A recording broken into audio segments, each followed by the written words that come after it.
A paz do Senhor Jesus. Glória a Deus. Louvado seja Deus. Aleluia. Eu não sei você, mas eu estou animado. Eu vou até tirar o óculos. Aleluia. A hora que começou essa chuva, eu me lembrei de uma certa feita em que nós tínhamos uma visita para fazer lá no Parque Sabará. Antigamente era tudo na base da bicicleta. E para variar, nós tínhamos os nossos pequenininhos. Eu não sei, a minha esposa é boa de memória, eu não sei, nós tivemos tantos, né? Os irmãos sabem que nós tivemos, não precisa falar a quantia, né? Mas que vá, 7 filhos, né? E com muita alegria. E eu me lembro que numa noite, eu cheguei do trabalho e nós tínhamos essa visita para fazer lá no Parque Sabará, e era tudo bicicleta. E aí então, a minha esposa com o pacotinho na mão, um dos pacotinhos, e ela falou para mim assim: agora, como é que nós vamos fazer? Aí eu falei: vamos orar ao Senhor para parar essa chuva. A família lá precisava da visita, e eu também precisava visitar aquela família. Aí então eu saí na janela de casa, presta atenção, eu nem ia falar isso, não tem nada a ver com a ministração, mas eu ouvia o barulho da chuva, eu me lembrei. Aí ela com o pacotinho, a gente triste, porque era longe o lugar, mas a gente está acostumado já de bicicleta, fazia tudo, né? Era um no banquinho da frente, provavelmente um no colo dela. Esse pequenininho, esse pacotinho.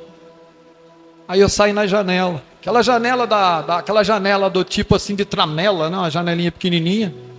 Eu saí, abri a janela, e eu comecei a orar ao Senhor. Eu falei: Jesus, quero fazer essa visita.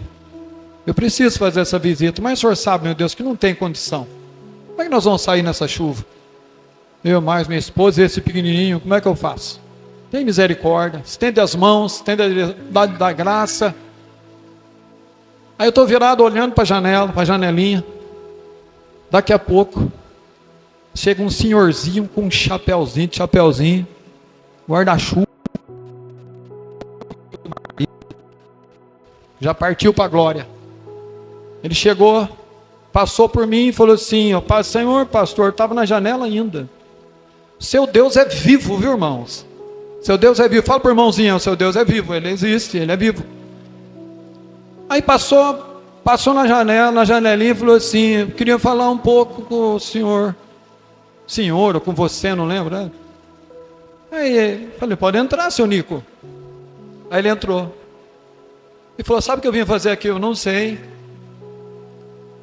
Aí ele falou assim: é o seguinte, eu estava na minha casa e aí eu estava conversando com a Margarida, que também já partiu. Conversando com a Margarida, e é o seguinte: nós compramos um carro lá em casa, um Fiat 147, não sei se o senhor sabe, e nós compramos esse carro, e está dando uma discussão lá em casa, meus filhos, um quer pegar, outro quer pegar também, e não tem carta, sai para a rua, dá um trabalhão para nós. Eu falei: Margarida, o que nós vamos fazer? A Margarida falou assim: vamos vender. O Gilmar, ele precisa. Aí eu falei para ele assim, ele falou: então vem aqui vender esse carro para você. Aí eu falei para ele: escuta, mas eu... Obrigado. Eu falei: mas eu não tenho como, eu não tenho dinheiro para te dar, não tenho, o que eu vou fazer? Ele falou: você paga do jeito que você quiser. Eu falei: opa, começou a melhorar, já comecei a ver a mão de Deus. Paga do jeito que você puder. Quanto você tem para me dar? Eu falei: eu tenho tanto, o máximo que eu tenho é tanto. E já era estourando lá, eu não lembro o valor. Daí ele falou para mim assim: tá louco de bom. Tá louco de bom. Eu falei: opa. Aí ele falou assim para mim: pode buscar que o carro é seu. Você pode dar quanto por mês? Eu falei: olha, estourando tanto, né? Pedreiro, ralando para acordar dos menininhos. Eu falei: tanto por mês dá para dar. Mas era pouquinho. E ele falou: tá doido de bom, o carro é seu. Aí eu comprei o Chiquinho. O Chiquinho, porque eu pus o nome dele de Chiquinho. Quem lembra do Chiquinho aqui? Lembra, né? Ô, glória, né? Aí eu comprei esse Fiat 147. Ok, fiquei feliz, aquele dia não deu para fazer a visita, mas no outro dia eu fui de Chiquinho lá. Aí num determinado dia, eu nem ia prosseguir o testemunho, mas se você saber que seu Deus é vivo. Aí num determinado dia, eu estou lá com o Chiquinho, na frente da casa da minha sogra. Aí daqui a pouco eu vi uma Belina 2 saindo. E a pessoa pisou no freio, acendeu aquela lanterna, assim, acendeu a lanterna. Eu olhei e falei, nossa, que carro bonito. O maldito Satanás falou para mim assim, isso que é carro, não é isso, me perdoe a expressão, não é essa porcaria que você tem. Aí quis colocar inveja no meu coração. Aí, Neco, aí acabou com ele. Sabe por quê? Eu estendi as mãos para a janela. Eu estava do outro lado da rua, a pessoa estava saindo, nem me viu, né? Estendi a mão para a janela e falei assim, eu te repreendo, Satanás, em nome de Jesus. E eu rogo nessa hora que o Senhor, meu Deus, prepare um carro melhor para ele, que eu quero ver essa família feliz. Passou-se pouquinho tempo. Deus é testemunha do que eu digo. Absoluta certeza que aquela pessoa não ouviu minha oração, porque eu estava do outro lado da rua. Aí, passou pouco tempo, não sei precisar quanto, mas acredito que não foi 2 meses. Aquela mulher, dona daquele carro, me chamou e falou assim, nós estamos vendendo esse carro, meu irmão, não tenho dinheiro, eu só tenho o Chiquinho, né? Aí eu falei, mas eu não tenho dinheiro. Ela falou assim, mas nós queremos vender, porque nós vamos vender numa agência o carro, e estão dando muito pouco, então eu quero vender esse carro para você, nós queremos vender. Eu conversei com como é que era o nome, moço? O Hélio, eu conversei com o Hélio, e nós resolvemos vender para você, porque se eu for vender barato na agência, eu vendo para você. Não era cristão, não estava na igreja, estava nada, não era irmão, não tem nada a ver. Aí eu falei, mãe, eu não tenho. Ela falou, você não tem nada? Eu falei, a única coisa que eu tenho é o Chiquinho, que é o meu carro, que é o Fitzinho, que era um Fitzinho 147. Às vezes a gente engatava para frente, ele queria ir para trás, mas eu estava feliz no Chiquinho, estava bom o Chiquinho. Aí eu falei, eu tenho esse carro, não tem de você vender esse carro, nós damos um tempo para você, você vende esse carro, me dá de entrada, e depois você vai pagando. Eu falei, tá bom, eu vou ver. Aí, que maravilha, como Deus é bom. Aí comentei lá em casa, e aí lembrei que a minha cunhada, a Leda Minicucci, queria um carro. E eu cheguei para ela e falei assim, olha Leda, é o seguinte, parecia um carro para mim para comprar, mas eu tenho um Chiquinho, você não quer comprar o Chiquinho? Falou, eu quero. Ela falou, eu quero, ficou animado, Chiquinho. Aí ela falou assim, eu ganhei uma vaca, e eu vendi uma vaca. Olha que Deus faz, eu vendi uma vaca, e eu vou comprar esse carro seu. Eu falei, pronto, então está fechado.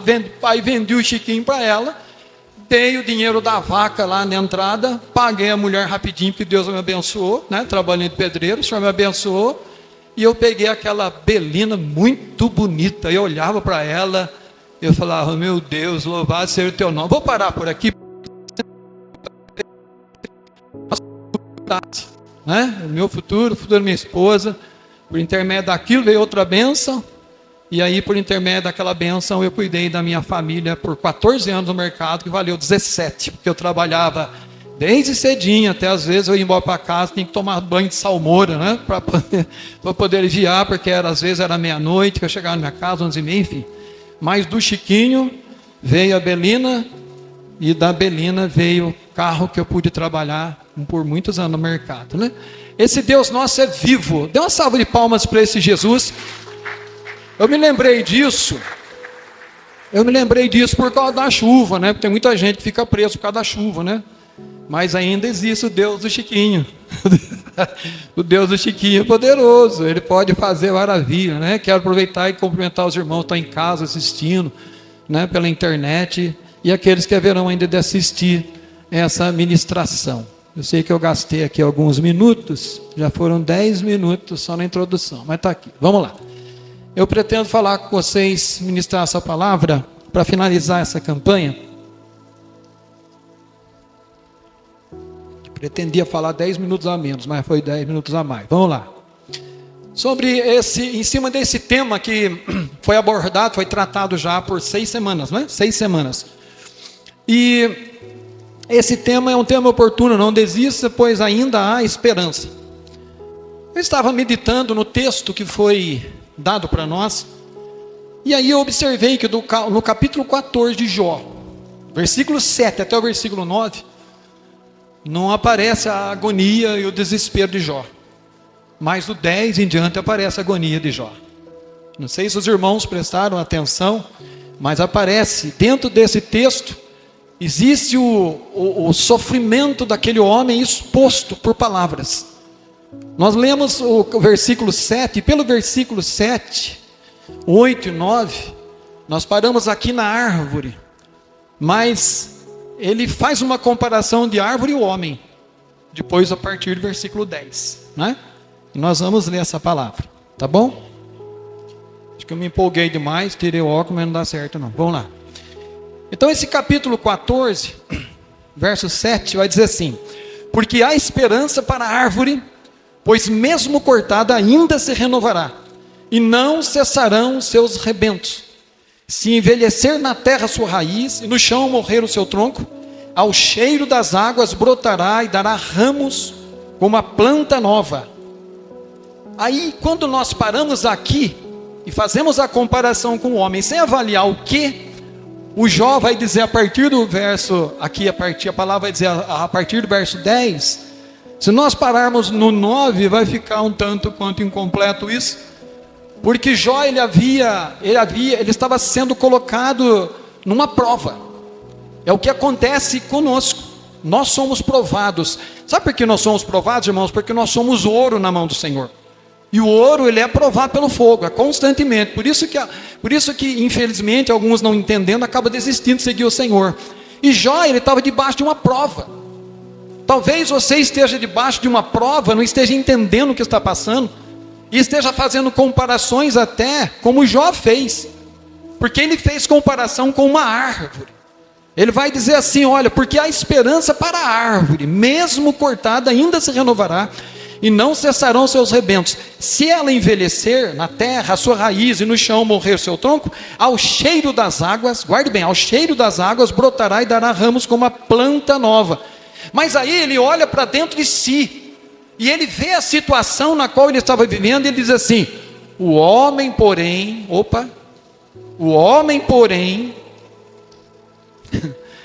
morre e fica prostrado. Expira o homem, e onde está?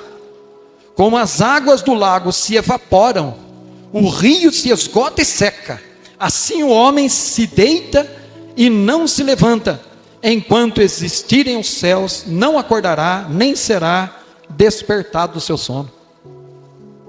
Gente, que coisa incrível isso aqui. Essa passagem, às vezes, ela não é assim tão dita. Ela é falada tão somente na comparação da árvore, dizendo a árvore ela se renova, as raízes se renovam, a árvore, o tronco fica velho, recebe o cheiro das águas, e pelo cheiro das águas, a árvore se renova. Mas aí ele vai dizer, o homem não, porque ele estava angustiado, e isso é algo que acontece com cada um de nós. A hora que passamos por uma luta representa que não há solução para os nossos problemas. E aí a tendência é nós olharmos do lado e fazermos comparações. Ele faz comparação com a árvore, ele diz, olha, não há, para o homem é morte mesmo, acaba tudo. O rio, o cheiro das águas para a árvore, para ele tinha valor. Ele dizia, pelo cheiro da árvore, somente o cheiro da árvore traz vigor, traz saúde novamente, e ela volta a florescer. Mas aí quando ele vai falar do homem, ele fala assim, olha, vem aí as águas, como as águas do lago se evaporam. Quando ele vai falar do homem, ele fala, águas se evaporam, e o rio se esgota e seca. Ou seja, nem que o homem esteja com abundante água perto de si, nem que haja água, o homem ele vai se definhando, ele morre. Para ele falta reforço, para ele falta refúgio. Mas, amados irmãos, notem que a decepção pode fazer com que o homem se esqueça da grandeza de Deus. Deus é grande em toda e qualquer circunstância. Se Ele faz para as árvores, Ele faz para nós também. Se Ele cuida dos animais do campo, Ele cuida de nós também. Se Ele cuida do seu próximo, Ele cuida de você. Se Ele cuida do rico, Ele cuida do pobre também. Ele cuida. Ele é o Senhor dos senhores, mas no momento em que nós estamos passando pela prova, nós precisamos ficar atentos, porque o diabo é astuto, e ele vai dizer para nós assim: não adianta ter água por perto que vai se evaporar, não vai adiantar de nada para você, mas há esperança em Deus.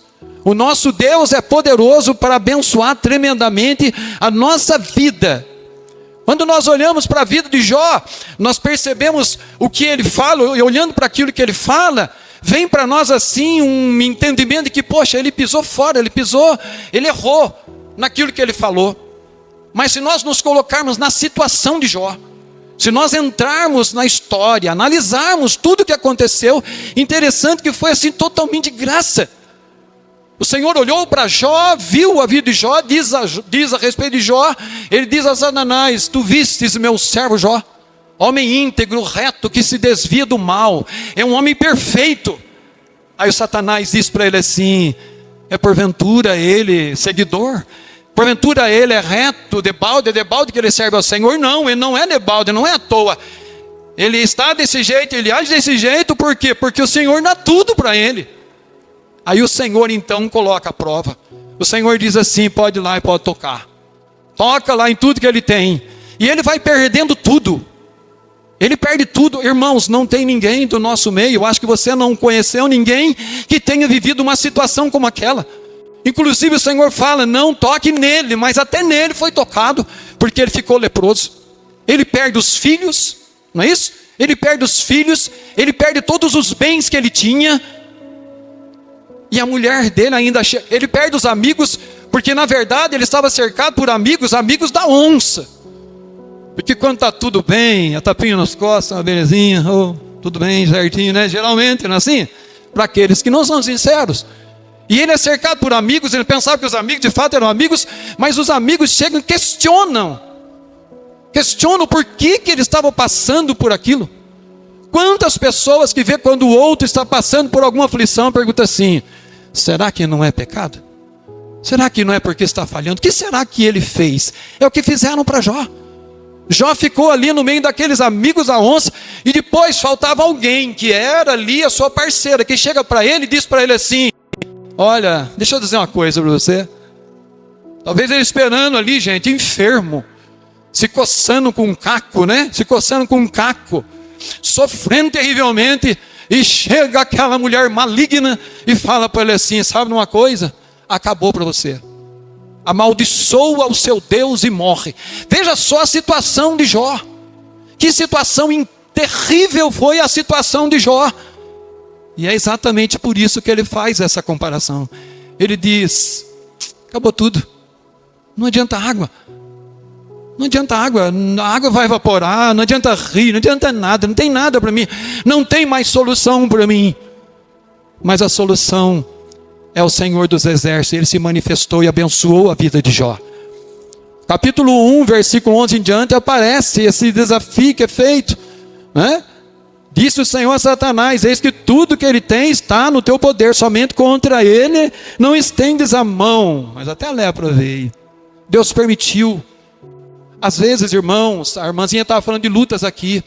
Às vezes, situações elas se tornam adversas. As situações elas ficam complicadas. Você eleva os olhos para o monte, como diz o salmista, e diz assim: de onde me virá o socorro? Deixa eu dizer para você, o seu socorro vem do Senhor que fez os céus e a terra. Já não via solução. Olhava de todo lado e fazia comparação até com a árvore ganhava dele, as plantas ganhavam dele. Mas Deus, Ele olha de uma outra maneira, Ele olha de uma outra forma. Por maiores, irmãos, que sejam as aflições que nós passamos, nós não podemos perder a nossa esperança. Você não pode perder a sua esperança. Fala para o irmãozinho que está próximo aí: você não pode perder a sua esperança. Sabe por quê, amado irmão, amada irmã, você não pode perder a sua esperança? Porque a sua esperança tem um nome, e o nome dele é Jesus Cristo, Senhor dos senhores. Ele está acima das situações. Não existe absolutamente nada que Deus não possa fazer. É uma enfermidade. Deus pode curar um enfermo. Deus pode libertar, gente, o cativo. Deus pode transformar a sua situação e pode fazer com que tudo se reverta e a coisa muda de maneira em que as pessoas olham e falam assim: eu quero ser seu amigo, não é? Aí você pode perguntar: mas você não vai ser um amigo tipo amigo de Jó? Não é assim? Eu quero ser seu amigo, quero ir lá, quero andar nesse carro bonito, eu quero passear na sua casa. Sabe, é assim que funciona. O nosso Deus, irmãos, Ele é poderoso. O nome dEle é Jesus. Olha só, Romanos capítulo 5, versículo 5. Ora, a esperança não confunde, porque o amor de Deus foi derramado em nosso coração pelo Espírito Santo que nos foi outorgado. O Espírito Santo está dentro de você. Você não está sozinho. Você tem um companheiro fiel. Pode haver parceiros, pode haver amigos de Jó, pode haver amigos da onça, pode haver. Mas o Senhor está do seu lado. Ele é a sua sombra, a sua direita. De dia não te molestará o sol, nem de noite a lua, porque Ele é a sua sombra, a sua direita. Ele é aquele que envia o socorro na hora da aflição. Quando nós olhamos para essa palavra de Jó, e não analisando a analogia, não fazendo uma analogia com as árvores citadas na Bíblia, nós perdemos a visão e não entendemos que no Salmo número 1 o Senhor vai falar a respeito da árvore. Mas Ele não vai mostrar que a árvore ela está acima do homem, não. Ele vai dizer assim, o Salmo 1, eu vou ler ele. Olha que lindo que diz: o Jó olhou de uma forma, mas você pode olhar de outra forma. Eu posso olhar de outra forma, talvez eu possa olhar de outra forma, porque Jó passou por aquilo e obteve vitória. Eu posso olhar e dizer assim: oh glória a Deus, eu confio nessa palavra, no Salmo 1, que me diz: bem-aventurado o homem que não anda no conselho dos ímpios, não se detém no caminho dos pecadores, nem se assenta na roda dos escarnecedores, antes o seu prazer está na lei do Senhor, e na sua lei medita de dia e de noite. Ele é, oh glória, Ele é como a árvore plantada junto à corrente das águas, que no devido tempo dá o seu fruto, e cuja folhagem não murcha, e tudo quanto ele faz será bem sucedido. Os ímpios, porém, não são assim. São como a palha que o vento dispersa. Por isso os perversos não prevalecerão no juízo, nem os pecadores na congregação dos justos. Pois o Senhor conhece o caminho dos justos, mas o caminho dos ímpios perecerá. Olha só, gente. Olha aqui a diferença do que diz o salmista. O salmista, ele vai dizer diferente. Ele não vai falar que a árvore está na frente, que Deus cuida melhor da árvore, mas ele vai dizer que bem-aventurado é aquele homem que não anda no conselho dos ímpios, que não se detém no caminho dos pecadores, não se assenta na roda dos escarnecedores. Prazer está na lei do Senhor. Ele será como uma árvore plantada junto à corrente das águas. Não será como uma lagoa que evapora e seca, não. Mas será um rio que vai dar vida. E você tem esse rio ele emana dentro de você. O Espírito de Deus entrou em você. A partir dali, aleluia, a sua vida foi mudada, transformada, e você tem o auxílio das águas. O Senhor faz transbordar na sua vida. Tem momentos que você olha assim e diz: não há solução para mim, não há jeito para mim. Mas não há solução para o ímpio. Os ímpios, porém, não são assim. O ímpio não. É como a palha que o vento espalha. Mas conosco não. Conosco está o Senhor dos exércitos. Ele é o nosso refúgio. Ele é a promessa de Deus para nós. Nós precisamos entender os propósitos de Deus, irmãos. Há tempo para tudo debaixo do céu. E para nós, principalmente para aqueles que são mais velhos no Senhor, não é falta de conhecimento. Não é falta de conhecimento saber que no tempo de Deus, no momento certo, as coisas vão acontecer. Porque quem fez a promessa, Ele é fiel. Não tem Satanás que consiga tirar, irmãos. Satanás quis tirar o Jó da presença de Deus. Ele fez de tudo para tirar o Jó da presença de Deus. Ele vai fazer de tudo para tirar você da presença de Deus. Mas você é ouro puro, refinado pelo fogo do Espírito. ficai em Jerusalém, até que do alto sejais revestidos de poder, porque descerá sobre vós o Espírito Santo. Estando os discípulos reunidos, de repente veio um som como de um vento impetuoso, encheu toda a casa onde eles estavam assentados, e foram distribuídas sobre eles línguas como que de fogo, e eles passaram a ser cheios do Espírito Santo, e passaram a falar, segundo o Espírito concedia que falassem. Você tem esse Espírito dentro de você, ele é o Espírito de Deus, e ele não vai permitir que o diabo te destrua. Já vai dizer, não tem jeito, não tem solução. Essa lagoa vai secar, esse rio vai evaporar. Não, não, não. Há um rio cujas correntes alegram a cidade de Deus. Deus está no meio dessa cidade, Deus está intervindo por você, Deus está agindo, enquanto você está aqui sofrendo, às vezes passando por lutas, tribulações, dificuldades. Meu Deus, Ele se levanta do trono, como Ele se levantou para olhar para o sofrimento de Estevão. Estevão diz, ele vê lá alguém se levantando do trono, e ele diz, papai, perdoa, porque eles não estão sabendo o que eles estão fazendo. Amados irmãos, queridos irmãos, fique firme no Senhor, sabendo que o Senhor é bom em todo tempo. Em todo tempo o Senhor seu Deus é bom. O Salmo 128 fala sobre a família, e novamente aparece a comparação com árvore. Olha só o que diz o Salmo 128, por várias vezes eu ministrei essa palavra em casamentos, várias vezes. Eu acho lindo a promessa, que diz assim, o Salmo 128, do versículo 1 em diante. Bem-aventurado aquele que teme ao Senhor e anda nos seus caminhos. Do trabalho das suas mãos comerás, feliz serás e tudo te irá bem. Pastor, não está tudo bem, mas em nome de Jesus, vai ficar tudo bem. Porque o Deus de Israel está olhando para você. Ele está cuidando de você. Do trabalho das suas mãos comerás, feliz serás, tudo te irá bem. Tua esposa no interior da sua casa será como uma videira frutífera, árvore.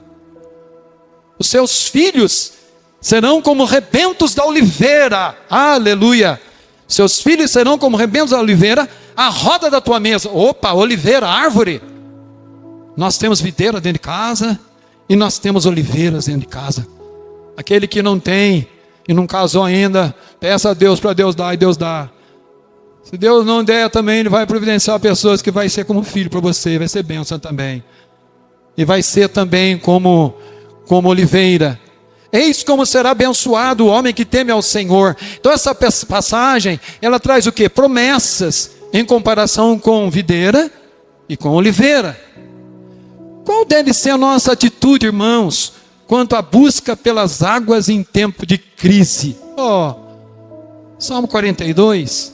Salmo 42, no verso 1, diz assim: como suspira a corça pelas correntes das águas, assim por ti, Senhor, Deus, suspira a minha alma.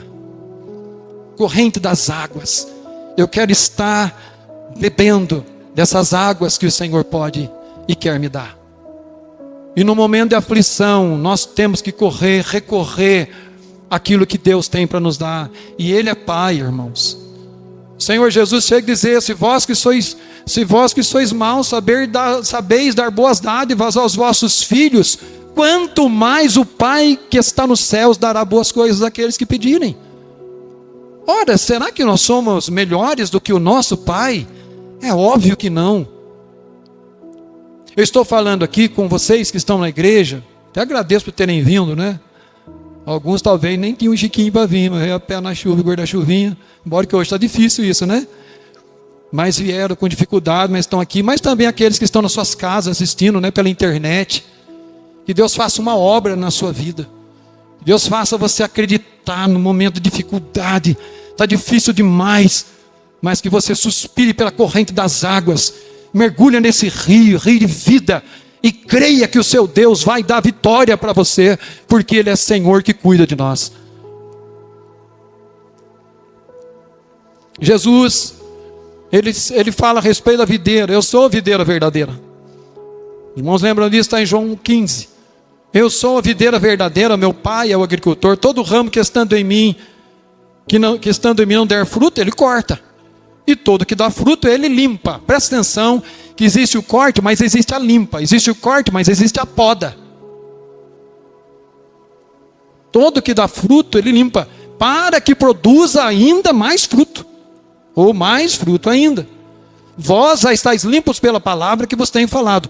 Permanecei em mim, e eu permanecerei em vós. Como não pode o ramo produzir fruto em si mesmo, se não permanecer na videira assim, nem vós podeis dar. Se não permanecerdes em mim, eu sou a videira verdadeira, vós sois os ramos. Gente, nós somos os ramos da videira. A videira é Jesus. Não tem jeito de dar errado. Tem jeito de dar errado? Tem jeito de dar errado, né? Não tem jeito. Você é ramo da videira, você está dando fruto. Vai haver um momento da poda, ele vai dar uma podadinha, que de repente, né, precisa dar uma podada. Todos nós precisamos. E vai dar uma podada. Mas você continua sendo ramo da videira. No momento certo vai produzir fruto. E nós temos que entender o momento da poda. Não aceitando o corte. Corte não. Opa, tem o corte e tem a poda. Ambos dói, só que um dói para a perdição eterna. Mas a poda não, a poda, gente, dói. Mas é porque Deus deseja fazer algo novo na nossa vida. O apóstolo Pedro, ele fala muito sobre prova do ouro. Você é ouro. Você é ouro puro. E é por isso que vem a poda às vezes. Deus poda, para que seja produzido mais fruto ainda. Se alguém não permanecer em mim, será lançado fora a semelhança do ramo. E secará, e o apanho eu lanço no fogo. Esse não é o nosso caso. Porque isso é corte. Foi cortado, está eliminado. E o único que é poderoso para cortar, também se chama Jesus de Nazaré. O homem pode até cortar, querer cortar, mas ele não pode cortar. A poda pode vir, por intermédio de homens, para que dê mais fruto ainda. E nós precisamos entender esse princípio que também é da parte de Deus. Será que ele tem a finalidade, o desejo de destruir cada um de nós? Não, irmãos, não. Nós precisamos entender que Deus tem algo lindo para nós e Ele quer uma produção ainda maior. É exatamente aí que nós devemos buscar o auxílio das águas, representados pelo Espírito Santo, quando nós somos podados, cortados, não, jamais. Para entendermos o propósito de Deus. Quando nós suspiramos pela corrente das águas, como a corça, nós colhemos resultados, e esse resultado é o resultado esperado por Deus. Ou seja, a produção de mais frutos ainda. Então, meu amado irmão, minha amada irmã, nunca se compare a uma árvore se desfazendo-se de si mesmo.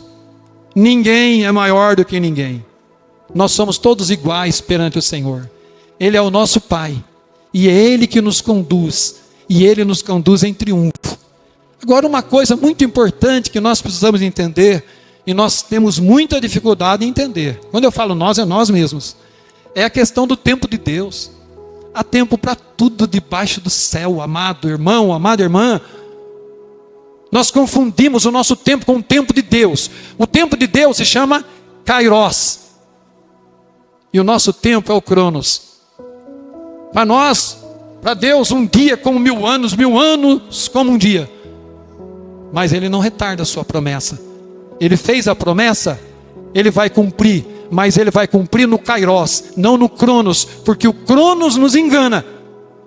O Cronos nos leva a desespero. Pensamos, aonde está Deus? Aonde que Ele está? Ele está no trono, assentado na glória. E Ele tem o domínio sobre tudo. Inclusive tem domínio sobre a minha vida e domínio sobre a sua vida. Ele tem um domínio, teve o domínio sobre a vida da irmã que testemunhou aqui. Vários infartos. O infarto não o levou. Porque o Senhor controlou, o Senhor é o controlador de tudo. Então não temas, creia em Deus, creia nele somente. Na casa do Pai tem uma morada, a morada é sua, está garantida a sua morada. Não aceite o corte, mas a poda. Diga assim, Senhor, louvado seja o teu nome pela poda. O Senhor sabe exatamente o que deve ser feito na minha vida. Eu aceito as podas e nós todos devemos aceitar e entender que Deus tem propósito para tudo debaixo do céu. E para finalizar, Romanos 8, 28. tudo coopera, diga comigo, tudo coopera para o bem daqueles que amam a Deus, daqueles que são chamados segundo o seu propósito. Amém. Eu entrego essa mensagem para os amados irmãos e agradeço a Deus, né, por mais essa campanha aqui, levantada pelo nosso querido Pedro, nosso querido Márcio, servos de Deus, e que Deus continue nos abençoando, abençoando todos os irmãos e abençoando aqueles também que nos assistem pela internet, em nome de Jesus. Sejam todos abençoados. Amém e amém.